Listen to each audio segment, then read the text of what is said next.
की गई। इसका मुख्य उद्देश्य ये था कि अभी हमारा जो बैंक का बोर्ड है वो उसकी जो मीटिंग अभी बहुत जल्दी ड्यू है और दिवाली का त्यौहार क्योंकि आ चुका था, तो हमको अनाउंस करना था जिस तरह से प्रदेश के माननीय मुख्यमंत्री ने सरकारी कर्मचारियों के लिए, क्योंकि जो हमारे कर्मचारी होते हैं किसी सरकार में हो, इंस्टीट्यूशन में हो या प्राइवेट उसमें हो, वो एक रीढ़ की हड्डी होते हैं किसी की भी डेवलपमेंट में।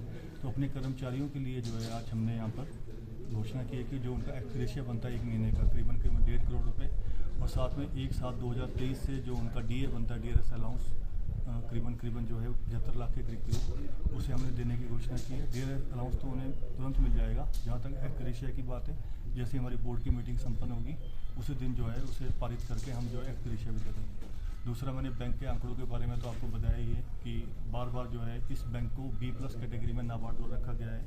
तो चाहे वो ये राज्य सरकार का बैंक है, राज्य सरकार के जो अधिकारी होते हैं, चाहे IAS हो, HAS है, हमारे MD होते हैं जैसे HAS पंकज सूद जी हैं MDS बैंक के, तो ये बैंक प्रोफेशनली तौर पे कार्य कर रहा है। अगर बैंक को लेकर ना सवाल भी उठ रहे हैं, घोटाले को लेकर और गबन को लेकर, उसको लेकर आपका क्या? नहीं, वो घोटाले नहीं, अभी मैंने विस्तृत प्रेस कॉन्फ्रेंस में आपको सारी चीज़ें बताई है। अब मान लो कोई इल्ज़ाम लगा रहा है, इल्ज़ाम कौन से सन के लगा रहा है, वो 2008 से लेकर 2017-18 के बीच में ऐसा हुआ, उसकी इंक्वायरी ऑलरेडी हो चुकी है। और जिसकी जो हमारा नाबार्ड है, जो हमें बिल्कुल नज़दीकी से मॉनिटर करता है कोऑपरेटिव बैंक्स को, उनका जो है रेगुलर स्टैट्यूटरी इन्फेक्शन होती है, उसमें कोई चीज़ नहीं है।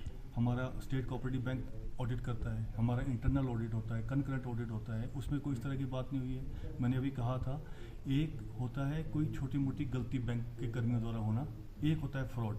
ये दोनों डेफिनेशन अलग है। अगर मान लो कोई छोटी मोटी गलती किसी एम्प्लॉय से रही है, तो जो हमारा बैंक सर्विस रूल के अनुसार जो भी उनको पेनल्टी लग सकती है उनको लग चुकी है। तो एक ही गलती की दो बार तो कोई जस्टिफिकेशन नहीं है, तो वो ऑलरेडी हो चुका है। और अगर ये इस तरह के घपले वो बात कर रहे हैं कि 100 करोड़ का घपला हो गया, इतने का घपला हो गया, मैंने भी आपको बड़ी जिम्मेवारी से कहा है और आंकड़े यही है कि आफ्टर टेक्निकल राइट ऑफ इस बैंक का NPA, ग्रॉस NPA 19.71 करोड़ रुपए है, नेट NPA 0% है। अगर मान लो 100 करोड़ का फ्रॉड है तो वो उसमें 19 करोड़ रुपए और जुड़ जाते, फिर 119 करोड़ रुपए का होता। तो इल्ज़ाम लगाना और उसे प्रूव करना बहुत बड़ा एक इसमें अंतर रहता है। और क्योंकि कंप्लेंट, हम एक डेमोक्रेटिक नेशन में रहते हैं, कोई भी कंप्लेंट कर सकता है। उन्होंने कंप्लेंट की है, जिनको भी कर सकते तो करिए।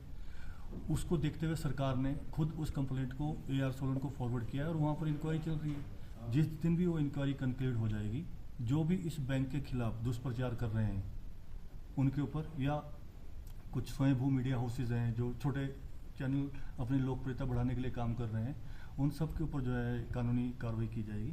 जहाँ तक रही बात बैंक की, बैंक के फाइनेंशियल मैंने आपको बताई दी है। मैं अपने डिपॉजिटर को फिर बोलना चाहता हूँ कि अगर 31 मार्च को 1427 करोड़ का हमारे डिपॉजिट थे, आज एज ऑन डेट वो 1500 करोड़ को पार कर चुका है।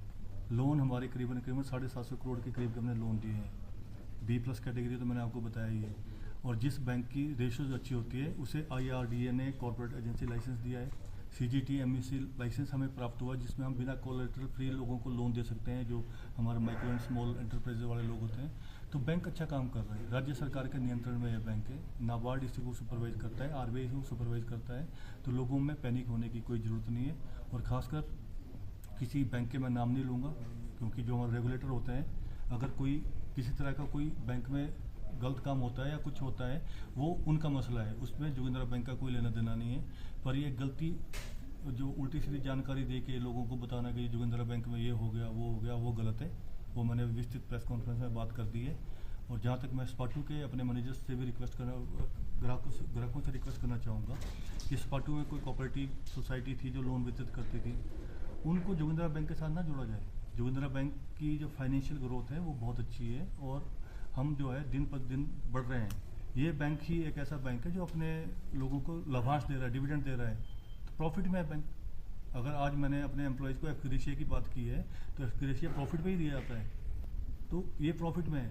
तो भ्रामक जानकारी मैं तो रिक्वेस्ट करूँगा और उन्हें भी मैं भगवान से ही प्रार्थना करूँगा कि जो शुभ चिंतक है बैंक के, उन्हें भगवान सद्बुद्धि दे और वो लोगों को जो है सही चीज़ बताए, नेगेटिव बात ना बताएं, अच्छी चीज़ बताएं। इंक्वायरी भी चली हुई है, जितने उनको इंक्वायरी कंक्लूड हो जाएगी उसके बाद जो है उनके ऊपर हम लीगल कार्रवाई करेंगे। कंडाघाट क्षेत्र और आपका चैल क्षेत्र है, उसमें ATM की सुविधा कब तक प्राप्त होगी? वहाँ से हम जरा एक बार सर्वे करवा लेते हैं। वहाँ से जैसे हम लोगों को कोई इन्फॉर्मेशन ऐसी आएगी कि वहाँ रिक्वायरमेंट है तो जरूर चंद्रभान जी वहाँ पर लगाया जाएगा।